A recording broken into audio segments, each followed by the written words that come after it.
बालुका शिल्पी संतोष कुमार प्रधान को ग्रामवासी पक्षर संबर्धित कोणार्क फेस्टिवल अवसर में चंद्रभागा बेलाभूमि में सुदर्शन बालुका कला प्रतियोगिता रे सुकिंदा ब्लॉक अंतर्गत हरिपुर ग्रामर संतोष कुमार प्रधान अति सुंदर बालुका कलाकृति करी आकर्षण केन्द्रबिंदु पलटि सम्मानित होइछन्ति।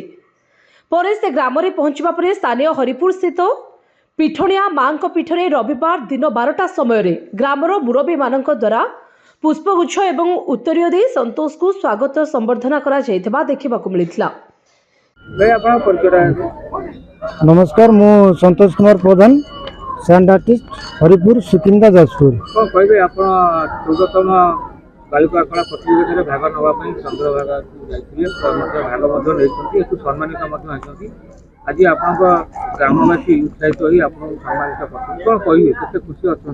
प्रथम ओडिशा टूरिज्म एवं ओडिशा सरकार को धन्यवाद देवी जहाँ मत दुई थर इंटरनेशनल प्रतियोगिता पार्टिसिपेट करने सुजोग मिलता अशेष ओडिशा सरकार को धन्यवाद जनाऊँ। कहे आप कला बालुका कला शिल्पी केत वर्ष शिक्षा लाभ कले शिखिले आप गुरु किए? मु विगत तो 8 वर्ष है कला कर माँ का आशीर्वाद माँ को अनेक मुझे करे माँ को डाक करे आम हरिपुर ग्रामदेवी माँ पठाणकर आशीर्वाद मुझे एत बड़ आग को जापारी। कहे आज आप ग्रामवासी मैंने आपको आज सम्मानित ग्रामवासी को मुझे बहुत बहुत धन्यवाद देवी जहाँ आपंकर आशीर्वाद एवं भल पाया एमती रही था एवं आहरी भल भल आर्ट कर लोक मान देखे पारे। आज सारा अंचल गर्व साउंटी आसंता युवपीढ़ी उदाहरण साजिश आसंता युवपीढ़ी कौन बार्ता देवे? बार्ता देवी तो समस्त भल पाया थाओ एवं कलाटा को समस्ते शिखा चेष्टा करते आगे बढ़ते। सर आज आपण ग्रामर जड़े युवक आज सारा ओडिशा सारा देश में ख्याति लाभ कर बालुका शिल्पी मध्यम सम्मानित आज आप ग्रामवासी तरफ संबोधित कर कौन कहे? जय जगन्नाथ, वंदे उत्कल जननी। मो ना है भगवान परिड़ा। मु स्थानीय महाविद्यालय डिग्री महाविद्यालय अध्यक्ष रूपे कार्यरत अच्छी।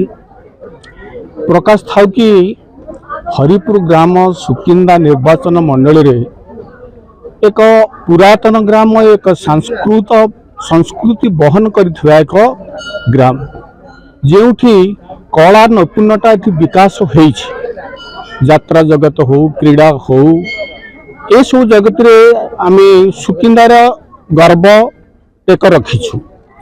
किंतु सांप्रतिक स्थिति रे आम देखुछु बालुका कला रे आमर जो संतोष प्रधान से भाग नहीं आमर चंद्रभागा बेलाभूमि रे जो 14तम आमर बालुका कार्य होइछि आंतर्जातिक क्षेत्र रे से द्वितीय थर पर से भाग नहीं। ए माटी ए पठाणिया माटी होछि तार जन्मस्थान।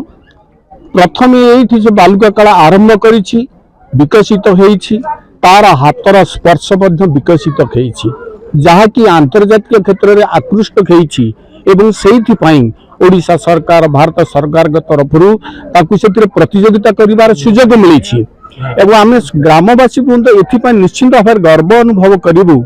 एक हरिपुर भली एक नदीकूल अंचल गोटे ग्राम जो एक आंतर्जातिक बालुका शिल्पी सृष्टि होती आम आशा करुछु ये बालुका शिल्पी जदि एठी आमर नदीकूल अंचल हो बा आम सुकिंदा अंचल हो बा आम जाजपुर जिला हो बा ओडिशा हो भारत हो यही जदि कला विकास हुए आमर सुदर्शन जो आंतर्जातिक शिल्पी अच्छा बालुका शिल्पी भली से ना रखंतु गौरव रखंतु आमर सुकिंदा माटी को जो आमर स्वच्छ श्यामला कर खनि खादान एवं आम जो प्लांट सब गुड़िक ए क्षेत्र में अग्रसर होती कला कारुकार्य क्षेत्र में अग्रसर हो ये आम जाचु जे केंद्र सरकार हूँ राज्य सरकार हूँ कला संस्कृति विभाग पर अनेक गुड़िए सुजोग सृष्टि करी आम यही माध्यम क्रीड़ा हो बा संस्कृति माध्यम निजको आम गौरवान्वित कर निश्चिंत भाव में आम राज्य प्रगति कर आम देश प्रगति कर आंतर्जातिक क्षेत्र में आम देश टेक रहा। धन्यवाद। ब्यूरो रिपोर्ट जे न्यूज।